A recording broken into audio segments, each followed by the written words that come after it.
بسم اللہ الرحمن الرحیم۔ جبین لائبریری میں آپ کو خوش آمدید کہتے ہیں۔ یہ تو آپ کو معلوم ہے کہ ہاتھی انسان دوست جانور ہے۔ پرانے زمانے میں بڑے بڑے بادشاہ اپنی فوج میں ہاتھی بھی شامل کرتے تھے اور ان کی مدد سے جنگیں لڑتے تھے۔ ایسے ہی ایک بادشاہ کا قصہ ہم آپ کو سناتے ہیں۔ اس بادشاہ کا نام تھا ابرہہ۔ یہ ملک یمن کا بادشاہ تھا۔ یمن مکہ سے کچھ دور ایک ملک ہے، لیکن وہاں سے بھی لوگ خانہ کعبہ کی زیارت کے لیے مکہ مکرمہ آتے تھے۔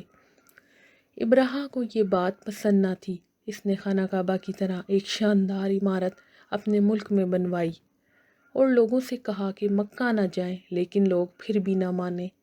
بالآخر ابرہہ نے طے کیا کہ وہ خانہ کعبہ کو ہی گرا دے گا۔ اس نیت سے وہ ہاتھیوں کی ایک فوج لے کر مکہ پہنچا اور خانہ کعبہ کا گھیراؤ کر لیا۔ جب ہاتھی مکہ پہنچے تو عجیب واقعہ پیش آیا کہ ہاتھیوں نے خانہ کعبہ کی طرف جانے سے انکار کر دیا۔ سپاہی انہیں خانہ کعبہ کی طرف کھینچتے تھے، لیکن ہاتھی آگے نہیں بڑھتے تھے۔ خانہ کعبہ اللہ تعالیٰ کا گھر ہے اور اپنے گھر کی حفاظت اللہ تعالیٰ نے بہت ہی عجیب انداز میں کی۔